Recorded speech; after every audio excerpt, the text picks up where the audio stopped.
ہر طرف بتوں کی پرستش ہے، نمرود کے مجسمے بنے ہوئے ہیں اور لوگ ان کی پوجا پاٹ کرتے ہیں۔ اب ابراہیم کا امتحان ہے کہ کیا اس ماحول کے اندر وہ ان کی طرف جھکاؤ کرتا ہے، لیکن جناب ابراہیم کہتے ہیں کہ ان تماثیل کے آگے تم آسن مارے بیٹھے ہو، جو اپنا دفاع بھی نہیں کر سکتے اور اپنی ضرورت کی تکمیل بھی نہیں کر سکتے، تمہاری ضرورتوں کو کیسے پورا کریں گے؟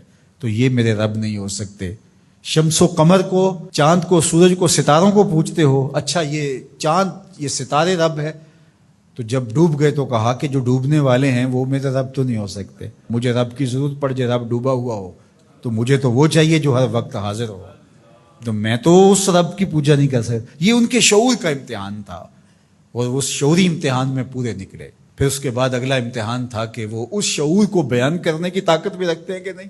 پھر بت کدا ٹوٹتا ہے، نمرود کا دربار سجتا ہے، اور وہاں جو خطبہ حضرت ابراہیم نے دیا زمانے نے سنا، جب کلہاڑا اس بڑے بت کے کندھے پہ رکھ دیا اور باقی سارے بتوں کا تیا پانچا کر کے رکھ دیا، جب وہ میلے سے واپس آئے تو ابراہیم بڑی بے نیازی سے بولتے ان کے بڑے نے کیا ہوگا، دیکھو اسلحہ تو اسی کے کندھے پر ہے۔ تو وہ کہنے لگے ابراہیم تو جانتا ہے یہ بولتے نہیں ہیں، اور حضرت ابراہیم یہی تو لانا چاہتے تھے۔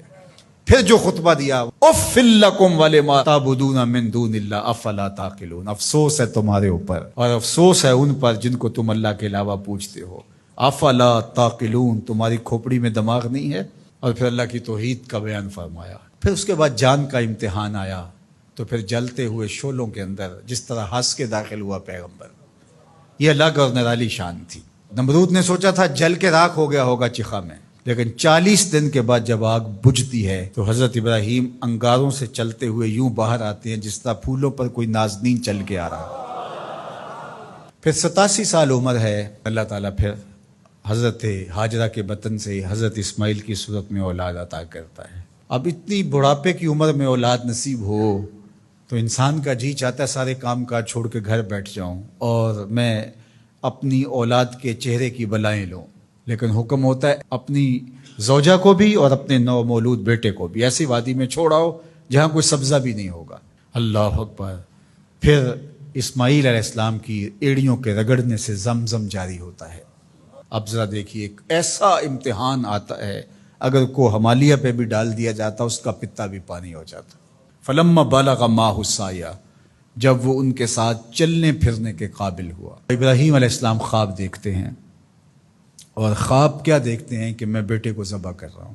فلما اسلما، جب دونوں راضی ہو گئے، باپ ذبح کرنے پہ اور بیٹا ذبح ہونے پہ، اب باپ کی آنکھوں پہ پٹی بندھی ہے، ہاتھ میں چھری ہے، 100 سال کا بوڑھا باپ، جبل سبیر کا دامن، منا کی وادی، کارکنان قضاء و قدر دم بخود ہیں، شمس و قمر، یہ منظر آج سے قبل انہوں نے نہیں دیکھا تھا، اور سورج بادلوں کی اوٹ میں منہ چھپانے کی کوشش کر رہا ہے کہ یہ منظر مجھ سے نہیں دیکھا جائے گا، حوروں کی چیخیں نکل رہی ہے، کائنات تھرا رہی ہے، مالک قیامت آنے والی۔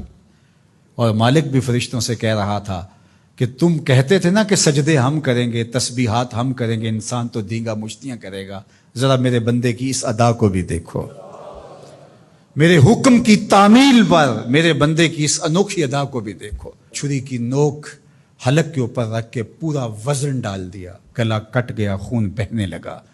ابراہیم علیہ السلام ایک عجیب کیفیت میں، کیا کیفیت ہو سکتی ہے، میرے پاس تو لفظ نہیں ہے۔ اللہ اکبر۔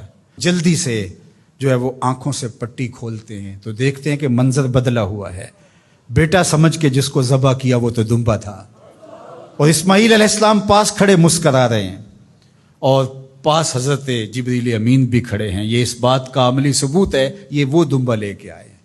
تو بے ساختہ جناب ابراہیم علیہ السلام کی زبان پر جو لفظ آیا وہ یہ تھا، اللہ اکبر، اللہ اکبر۔ تو حضرت اسماعیل بولے لا الہ الا اللہ واللہ اکبر، پاس کھڑے جبریل بولے اللہ اکبر وللہ الحمد۔ اللہ نے کہا اے ابراہیم تمہاری قربانی کی سنت کو بھی قیامت تک جاری رکھیں گے، تمہاری زبانوں سے نکلے ہوئے جملے بھی مرنے نہیں دیں گے۔ وَنَادَيْنَاهُ أَن يَا إِبْرَاهِيمُ قَدْ صَدَّقْتَ الرُّؤْيَا إِنَّا كَذَلِكَ نَجْزِي الْمُحْسِنِينَ، اس حال میں ہم نے ندا دی ابراہیم تو نے واقعی خواب پورا کر دکھایا۔ إِنَّ هَذَا لَهُوَ الْبَلَاءُ الْمُبِينُ، اللہ فرماتا ہے یہ بہت بڑا امتحان تھا، یہ چھوٹا امتحان نہیں تھا۔ اور پھر میرا رب رب ہو کے کیا کہتا ہے؟ سلام علی ابراہیم، اے ابراہیم تیرے اوپر سلامتیاں نازل ہو۔ اللہ اکبر۔ پرسوں بھی میں کسی منڈی کے قریب سے گزرا، کہتے ہیں اس علاقے کی سب سے بڑی منڈی ہے، تو ہزاروں جانور، ہجوم محبت، اور سڑکوں پر، گلیوں میں، بازاروں میں، کوئی یہاں گائے لے کے جا رہا ہے، کوئی بیل، کوئی اونٹ اٹھا کے لے کے جا رہا ہے، تو بے ساختہ میری زبان سے یہی نکلتا ہے، سلام علی ابراہیم، ابراہیم تیرے اوپر سلامتیاں نازل ہوں۔ اللہ اکبر۔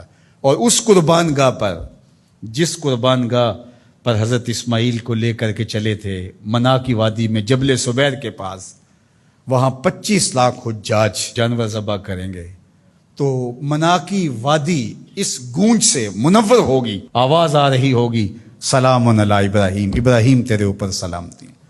ابراہیم علیہ السلام نے چھوٹا کام نہیں کیا، بہت بڑا کام کیا، لیکن میرے رب نے بھی پھر جو اعزاز دیا، جو تکریم دیا، عرض کی کہ یا رسول اللہ یہ قربانیاں کیا ہیں؟ فرمایا تمہارے باپ ابراہیم کی سنت ہے، قیامت تک وہ نقشہ ہماری آنکھوں کے سامنے رہے گا، اور لوگ اپنے قیمتی متاع کو اس طرح قربان کرتے رہیں گے۔ ہمارے ایک بزرگ فرمایا کرتے تھے کہ ہر بندے کا کوئی نہ کوئی اسماعیل ہوتا ہے، جب تک وہ اپنے اسماعیل کی گردن پر چھری نہیں رکھتا رب کا قرب نصیب نہیں ہوتا۔ تو اپنی عزیز ترین متاع اللہ کی راہ میں قربان کرنے کا موقع آ جائے، وہ جان ہو، وہ اولاد ہو، وہ مال ہو، وہ منصب ہو، جب حالات تقاضا کریں اور آپ کو لگے کہ میرے مالک کا مجھ سے یہ تقاضا ہے، تو راہ خدا کے اندر قربان کرنے کا جب یہ جذبہ اس لیول تک پہنچ جائے، تو پھر آپ اس نور سے مالا مال ہوتے ہیں، اس فیض سے فیض یاب ہوتے ہیں۔ ہمارے لیے یہ واقعات اس لیے رکھے، ہم تو چھوٹے چھوٹے امتحانوں سے ڈر جاتے ہیں، ہمیں بڑے امتحان بھی دینے پڑے تو ہمارے بڑوں کی سیرت یہ ہے کہ ہم کشادہ دلی کے ساتھ، خوش دلی کے ساتھ ان امتحانوں سے گزریں، پھر ہمارے رب کی رحمتیں اور کرم نوازیاں ہمارے شامل حال ہوں گی۔